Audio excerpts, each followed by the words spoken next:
बिस्मिल्लाहिर्रहमानिर्रहीम अस्सलाम वालेकुम। अक़साम ज़मील रेसिपीज़ और किचन हैक्स में खुश आमदीद। हमारी नई आसान टिप्स और आसान रेसिपीज़ देखने के लिए हमारे चैनल को सब्सक्राइब करें, लाइक करें, शेयर करें अपने बहन भाइयों के साथ, दोस्तों के साथ। जज़ाकल्लाह।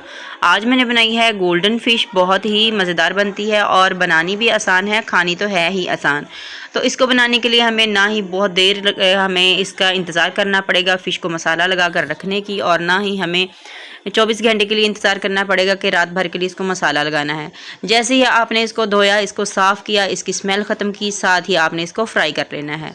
तो इसको बनाने के लिए चलें जी, चलते हैं चूल्हे की तरफ। बिस्मिल्लाहिर्रहमानिर्रहीम। यहाँ पर देखें जी, जैसे कि मैंने आपको पिछली वीडियो में दिखाया था फ़िश को साफ़ करने का और उसकी स्मेल ख़त्म करने का तरीका, उसके साथ ही मैंने उसको साफ़ करके एक साइड पे रखा और साथ ही मैंने चूल्हे पे कढ़ाई में तेल डालकर रख दिया था। और तेल जब अच्छे से गर्म हो चुका तो फिर मैंने आंच जो उसकी थोड़ी स्लो कर दी। तो अब यहाँ पर मीडियम आंच है और अब हम इसमें डाल देंगे फ़िश जो हमने धोकर रखी थी। इसको कोई मसाला नहीं लगाया, कोई कुछ नहीं किया, आपको मैंने दिखाया है अभी। और अब हम इसको फ़िश को इस तरह से ऑयल में डालते जाएंगे, एक एक पीस उठा के। और हमने इसको इस तरह से डालना है जैसे कि मैंने आपको दिखाया है। ये ब्लैक साइड जो होती है ना, इसको ऊपर रखना है और दूसरी साइड नीचे होगी ना, तो ये पैन के साथ या कढ़ाई के साथ बिल्कुल भी चिपकेगी नहीं। और जब हम ऑयल में डालेंगे तो ऑयल थोड़ा ज़्यादा गर्म होना चाहिए, अच्छे से गर्म होना चाहिए। और जब हम इसको ऑयल के अंदर डाल देंगे तकरीबन 1 से 1.5 मिनट के बाद ऑयल की आंच थोड़ी स्लो कर देंगे, ताकि ये अच्छे से अंदर तक फ़िश जो है वो अच्छे से पक सके। अगर तेज़ आंच रहेगी तो ये जल जाएगी फ़िश और अच्छे तरीके से पकेगी नहीं, और अंदर से फिर ये इसके अंदर पानी सा रह जाता है, तो नमी रह जाती है। तो इसको हम आंच धीमी करके इसको पका लेंगे। तो छींटे पड़ रही थी, इस वजह से मैंने इस तरह से चम्मच की मदद से इसके अंदर डाला इस तरह से फ़िश को। तो अब हमने आंच थोड़ी स्लो कर देनी है और अब इसको पकने देते हैं। तकरीबन 4 से 5 मिनट तक एक साइड से अच्छे से पक जाएगी। जब हम इसको हिलाएंगे तो ये देख सकते हैं आपकी, जिस तरह से मैंने इसको पलटा है बहुत आराम से ये पलटी जाएगी, बिल्कुल भी चिपकी नहीं होगी। और 5 मिनट के बाद मैंने इसको इस तरह से इसकी साइड जो है वो चेंज की है।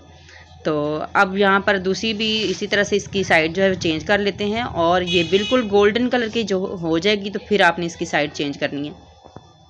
तो इसीलिए इसको गोल्डन फ़िश कढ़ाई कहा जाता है, गोल्डन फ़िश फ्राई कहा जाता है, क्योंकि ये बिल्कुल गोल्डन होकर पकती है और इसके ऊपर कोई मसाले नहीं लगाए जाते, कोई कुछ नहीं किया जाता। इसी तरह से इसको सिंपल तरीके से बनाया जाता है। और ये इसको जब सर्व करते हैं तो फिर इसके आगे और भी मसाले वगैरह डालेंगे, तो फिर मैं आपको दिखाती हूँ। तो ये खाने में जो है ना, वेट में इसमें हल्की हो जाती है और ज़्यादा खाई जाती है। तो बच्चे भी इसको खुश होकर खाते हैं, क्योंकि इसके ऊपर कोई बेसन, कोई मसाला वगैरह नहीं लगा होता, तो इसलिए बच्चों को बहुत ज़्यादा पसंद आती है।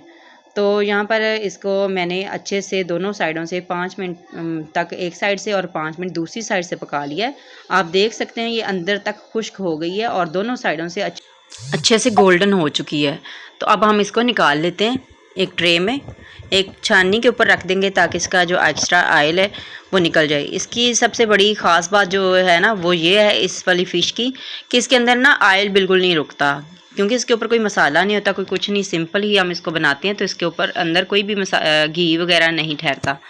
तो इस सिंपल सी फ़िश को बनाने के लिए कोई टाइम नहीं लगता, बहुत जल्दी से ये तैयार हो जाती है। तो अब हमने इसको क्या करना है, सिर्फ हमने इसके ऊपर ये चाट मसाला है, ये चाट मसाला घर का बना हुआ है, इस तरह से इसके ऊपर डाल देंगे। सारी जो फ़िश फ्राई करके रखी होगी गरम गरम के ऊपर ही हम इसके ऊपर ये मसाला सारा छिड़क देंगे इस तरीके से। तो और इसके ऊपर डाल देंगे हम लीमू। और इसके साथ ही अगर कोई भी मेरा बहन भाई चैनल पर पहली बार आया हो, लाजमी चैनल को सब्सक्राइब करें, लाइक करें, शेयर करें, और हो सके तो प्यारा सा कमेंट भी कर दें। और अगर किसी मेरे बहन भाई को ऑयल चाहिए हो तो वो मुझसे रब्ता करके, डिस्क्रिप्शन में नंबर होगा, मुझसे रब्ता कर सकता है और ऑयल ख़रीदने के लिए मुझसे डिस्कस कर सकता है। तो जो भी मेरी वीडियो देखकर आएगा उसको इंशाल्लाह मैं डिस्काउंट दूंगी। तो यहाँ पर देखें जी, इसके ऊपर डाल देंगे आप लीमू निचोड़ेंगे, और टेस्टी सी मज़ेदार सी चटखारे वाली हमारी गोल्डन फ़िश फ्राई तैयार हो चुकी है। आप भी लाएं अगर फ़िश तो इस तरीके से लाजमी बनाइएगा। अगर आपने पहले खाई है इस तरीके से बनाकर तो मुझे कमेंट में लाजमी बताइएगा। मुझे उम्मीद है कि आज की ये छोटी सी सिंपल सी फ़िश की कढ़ाई फ़िश फ्राई की रेसिपी आपको लाजमी पसंद आई होगी। दुआओं में याद रखिएगा। अल्लाह ताला आपको और आपकी फ़ैमिली को हमेशा खुश रखे। अल्लाह हाफिज़।